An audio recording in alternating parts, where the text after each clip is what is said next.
स्तंभ है। बिल्कुल। ये एक ऐसा टॉपिक है जहां से सवाल आते ही आते हैं। राष्ट्रपति, द प्रेसिडेंट। और जब हम राष्ट्रपति के बारे में सोचते हैं तो एक सवाल हमेशा मन में आता है कि क्या वे सिर्फ एक नाम मात्र के प्रमुख हैं, एक रबर स्टैंप, या फिर उनके पास सच में कोई शक्तियां हैं?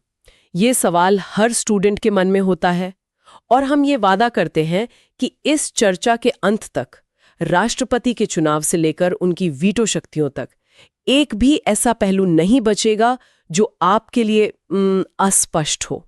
हम हर कॉन्सेप्ट को एग्जाम पॉइंट ऑफ व्यू से बिल्कुल क्रिस्टल क्लियर करेंगे। तो चलिए बिना किसी देरी के शुरू करते हैं इस दिलचस्प सफर को।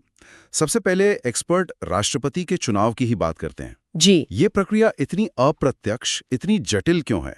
हम और आप सीधे वोट देकर अपना राष्ट्रपति क्यों नहीं चुनते? ये एक बेहतरीन सवाल है, और इसका जवाब हमारे संविधान निर्माताओं की दूरदर्शिता में छुपा है। उन्होंने भारत के लिए एक संसदीय प्रणाली यानी पार्लियामेंट्री सिस्टम को चुना, जहां असली शक्ति प्रधानमंत्री और उनके मंत्री परिषद के पास होती है। एकदम सही।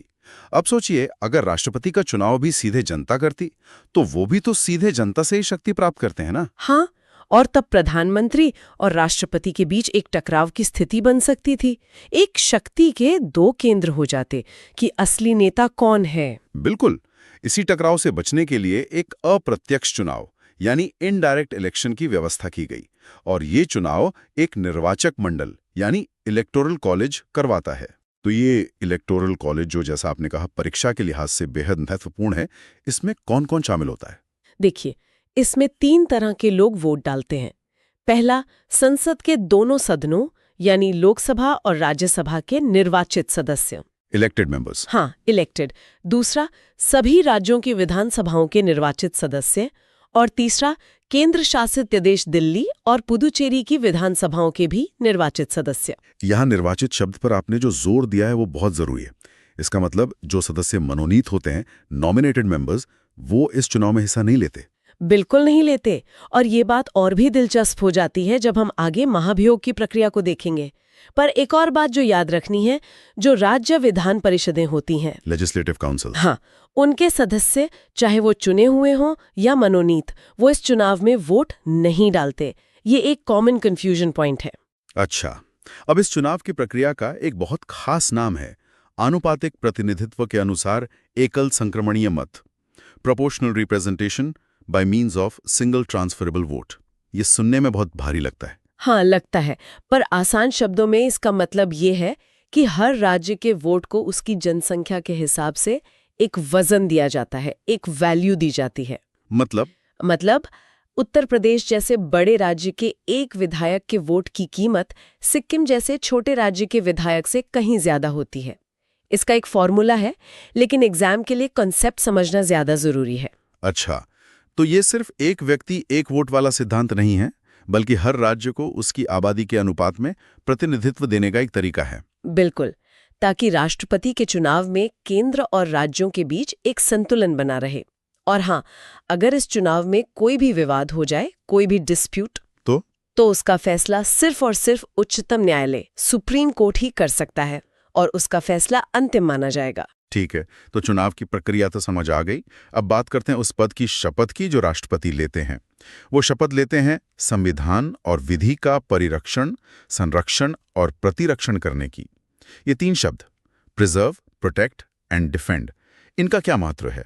ये शब्द ही राष्ट्रपति के पद का सार है।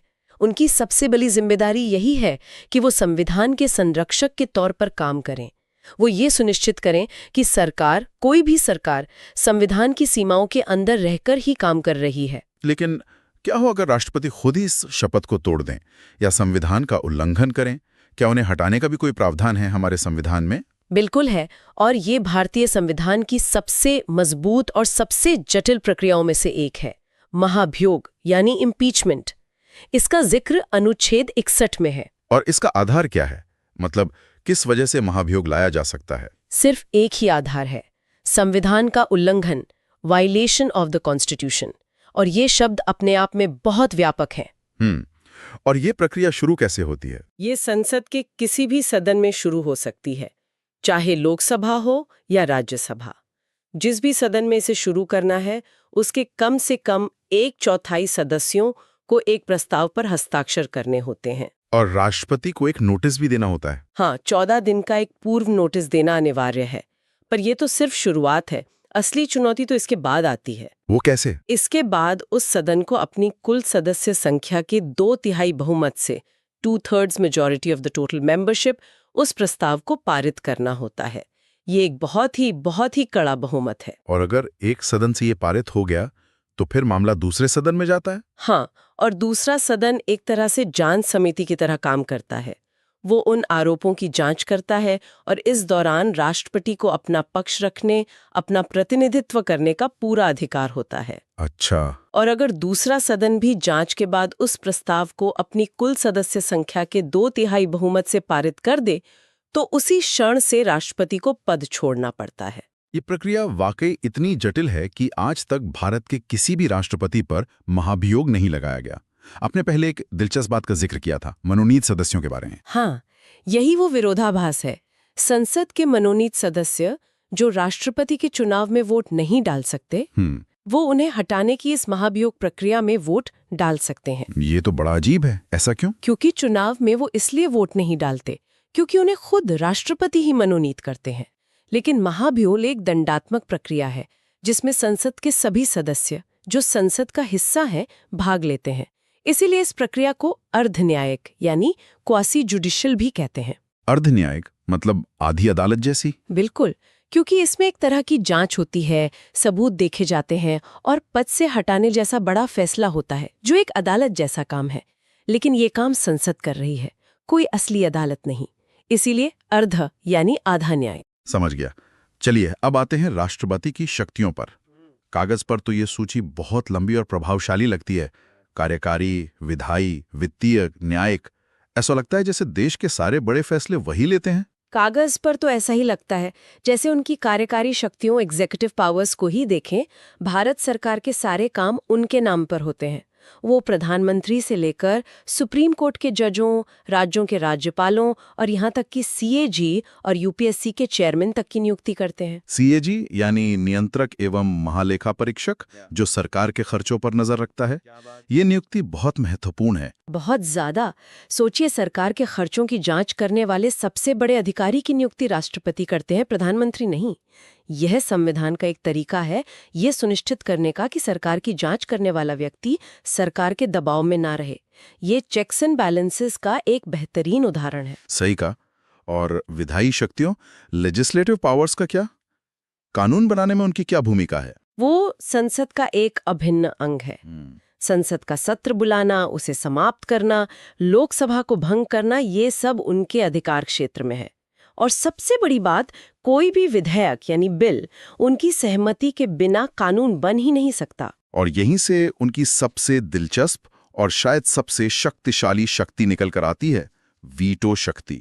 Veto power. हाँ, ये वो क्षेत्र है जहां वो रबर स्टैंप वाली छवि टूटती हुई दिखती है। तो कितने तरह की वीटो शक्तियां हैं राष्ट्रपति के पास? देखिए, भारत के राष्ट्रपति के संदर्भ में मुख्य रूप से 3 है। पहली है आत्यंतिक वीटो यानी एब्सोल्यूट वीटो। इसका मतलब? इसमें राष्ट्रपति विधेयक पर अपनी सहमति देने से साफ मना कर देते हैं, उसे सुरक्षित रख लेते हैं और वो विधेयक वहीं समाप्त हो जाता है। अच्छा।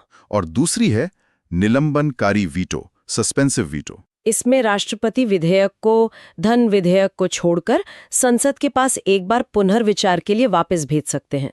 लेकिन यहाँ एक पेच है। क्या? अगर संसद उस विधेयक को दोबारा बिना किसी बदलाव के भी पारित करके भेज दे तो राष्ट्रपति को उस पर सहमति देनी ही होगी। वे बाध्य हैं। मतलब सिर्फ एक बार लौटा सकते हैं? हाँ। और तीसरी और सबसे चर्चित है पॉकेट वीटो। पॉकेट वीटो मतलब जेब में रख लेना। बिल्कुल। इसका मतलब है राष्ट्रपति विधेयक को अनिश्चित काल के लिए अपनी पॉकेट में रख लेते हैं।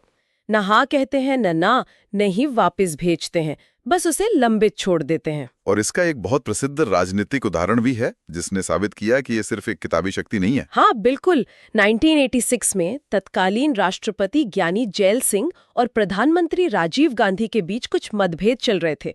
सरकार ने भारतीय डाक संशोधन विधेयक पारित किया था। हाँ, जिसमें सरकार को चिट्ठियां रोकने का अधिकार दिया गया था, जिसकी बहुत आलोचना हो रही थी। सही। राष्ट्रपति ज्ञानी जैल सिंह ने उस बिल पर पॉकेट वीटो का इस्तेमाल किया। उन्होंने उसे बस अपनी मेज पर रख लिया और वो बिल कभी कानून नहीं बन पाया। वाह, मतलब वो सिर्फ एक संवैधानिक दांव कैच नहीं था, बल्कि उसने ये साबित कर दिया कि एक राष्ट्रपति अगर चाहे